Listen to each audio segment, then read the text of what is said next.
Yang kita ingin lakukan adalah membongkar seluruh permainan di belakang ini. Di mana prosesnya yang bisa kita harapkan hak angket. Kenapa? Di situ nggak ada pamannya. Di fraksi soal angket sekarang suaranya gimana, Bang? Solid. Di fraksi solid, teman-teman relawan 01 dan 0. Ya kalau saya sebenarnya simpel aja. Angket itu adalah cara terbaik ketika kemudian hari ini kondisi pemilunya seperti ini. Di fraksi soal angket sekarang suaranya gimana, Bang? Solid. Di fraksi solid, teman-teman relawan 01 dan 03 juga sudah membuka komunikasi. Ini kan gini, siapapun yang mendiamkan kecurangan juga berlaku curang. Siapapun yang mendiamkan kejahatan juga melakukan kejahatan. Siapapun yang mendiamkan kekerasan sesungguhnya juga ikut melakukan kekerasan. Artinya kesadaran ini mulai nampak di seluruh rakyat kita, pendukung 01 dan 03. Di bawah kita sudah mulai komunikasi, kita sudah mulai ketemu. Hak angket sepertinya akan berjalan, dan itu adalah pilihan konstitusional. Hak angket itu adalah hak yang diberikan oleh konstitusi pada DPR, dan tidak boleh ada satu orang pun atau satu kekuatan pun yang melarang hak itu untuk digunakan oleh anggota DPR. Apapun kepentingannya, tidak boleh. Kalau dia coba melarang hak angket itu, artinya dia larang adalah digunakannya hak konstitusional. Apakah keinginan untuk mengajukan hak angket itu dari PDI Perjuangan sendiri akan Kalau disampaikan? sekarang sepertinya sudah jadi keinginan rakyat. Pas tanggal reses besok itu, Bang. Bukan masih sidang, Bang? Itu sangat teknis. Tapi kalau ditanya misalnya apakah kita siap mengajukan hak angket, sangat siap. Apakah rakyat juga setuju diajukan hak angket, sangat setuju. Apakah menggunakan hak angket itu sesuatu yang konstitusional, sangat konstitusional. Dan tidak boleh ada satu kekuatan pun yang menghambat konstitusi bergerak. Semalam Sekjen Nasdem bilang belum ada komunikasi resmi dengan kubu Mas Ganjar. Kalau persoalan resmi itu gimana sih? Harus bareng-bareng gitu loh. Enggak, ini dunia politik. Kita saling berkomunikasi di setiap levelnya kok. Jadi belum ada rencana untuk komunikasi secara formal kubu 1 dan 03? Sebenarnya yang penting itu komunikasinya. Formal atau tidak formal kan sangat teknis ya. Itu loh. Ada pandangan dari Majelis Kehormatan P3 bahwa hak angket yang diajukan ini rawan perpecahan gitu, Bang. Majelis Kehormatan ini Pak Zarkasih Nur itu memandang kalau misalnya hak angket itu lebih baik sudah ada jalurnya tapi tidak melalui DPR gitu. Seperti apa, Bang, tanggapannya dari P3 ini, Bang? Hak angket cuma lewat DPR, nggak ada lewat jalur lain. Nggak ada jalur lain. Kalau ada jalur lain tentang hak angket ya dia menyalahi konstitusi. Nah, kalau dianggap memandang rawan perpecahan itu seperti apa, Bang? Katanya. Enggak juga, ini kan persoalan bagaimana kita melihat kondisi ya. Dan saya lihat bahwa kecurangan itu kan rakyat sudah melihat sedemikian vulgarnya tuh. Ketika pulang dari TPS mulai bercerita satu dengan yang lain, ada begini loh, ada begini loh, ada begini. Masa sih? Iya, ada begini, ada begini. Dan rakyat semakin tersadarkan. Ini yang orang bilang engkau bisa membohongi beberapa orang untuk beberapa waktu, tapi tidak akan pernah bisa membohongi semua orang untuk selamanya. Tapi lebih tegas P3 bilang malah belum mengambil keputusan, Bang, soal hak angket ini, Bang. Itu sebenarnya gimana, Bang? Yang jelas bahwa hak angket adalah hak konstitusional. Kalau DPR menggunakan hak konstitusionalnya, itu tidak bisa dipersalahkan. Bagaimana masing-masing orang di setiap partai berkomunikasi, saya percaya pada komunikasi sudah dibangun dalam kerjasama antar partai. Tapi yakin kuotanya itu akan terpenuhi, Bang? Karena kan Terpenuhi. ada kuota yang harus Terpenuhi. secara teknis gitu, Bang. Terpenuhi.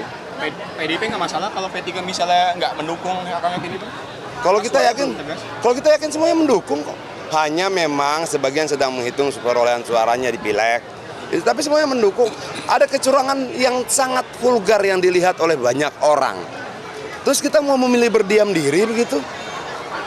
Nggak ada. Masifnya proses yang penuh dengan kecurangan ini tidak memberikan kita pilihan untuk berdiam diri, nggak ada. Kalau kita diamkan ini, jangan harapkan pemilu berikutnya akan lebih baik. Orang yang berkuasa dengan kecurangan akan mempertahankan kekuasaannya dengan kecurangan dan dengan kecurangan dan kecurangan. Orang yang berkuasa dengan kebohongan akan mempertahankannya dan kebohongan kedua, ketiga, keempat dan sebagainya. Sudah itu kok aturan alamnya. Tapi kalau objeknya apa? Ini ujungnya apa, pemakzulan Jokowi atau gimana? Nggak ada yang bicara pemakzulan Jokowi, angketnya belum berproses kok. Tapi ujungnya Kalau objeknya, Mana kita tahu? kalau objeknya apa sebenarnya, Bang? Loh, Karena kita kan mau KPU membongkar Bawaslu bukan dong. eksekutif, Bang. Apa? Kalau Bawaslu KPU itu bukan eksekutif, jadi Iya, bukan. tapi kan ada banyak eksekutif lain yang terlibat juga toh. Dan biar bagaimanapun juga sebenarnya KPU dan Bawaslu itu adalah lembaga negara. Hak angket ini bisa menyentuh siapapun. Itu selama dia lembaga negara dan menggunakan uang negara, kenapa APBN-nya kan DPR yang rumuskan? DPR itu punya satu tugas, namanya melakukan pengawasan. Apa yang diawasi?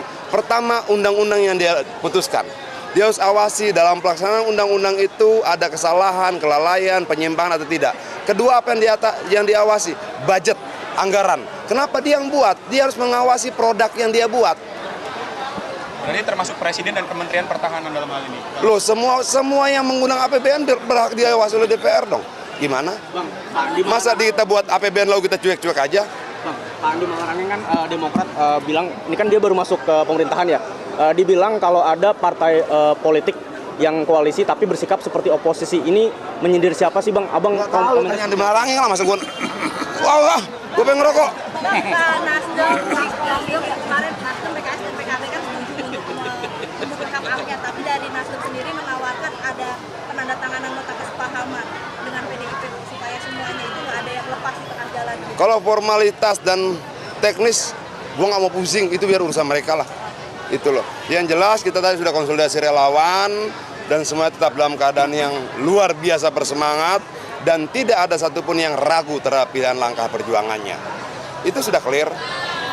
Itu loh. Bang, tapi ada yang meragukan karena wacana angket dari PDIP ini baru Bang Adian atau Mas Ganjar yang ngomong, belum ada suara dari fraksi seperti Mbak Puan, Mas Pacul dan Sekjen sudah ngomong, misalnya, dari fraksi gitu Bang. Sekjen sudah bicara. Artinya menurut Abang itu sudah mewakili? Lalu harus berapa orang sih yang bicara? Karena kan di fraksi ada Mas Putut, Mas Pacul yang itu mewakili gitu, atau Mbak Puan. Iya, tapi DPP kan ada sekjen, ada segala macam. Sudah, kalau menurut gua itu tidak perlu dipersoalkan.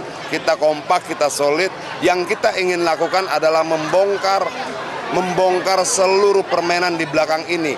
Di mana prosesnya yang bisa kita harapkan hak angket. Kenapa? Di situ nggak ada pamannya.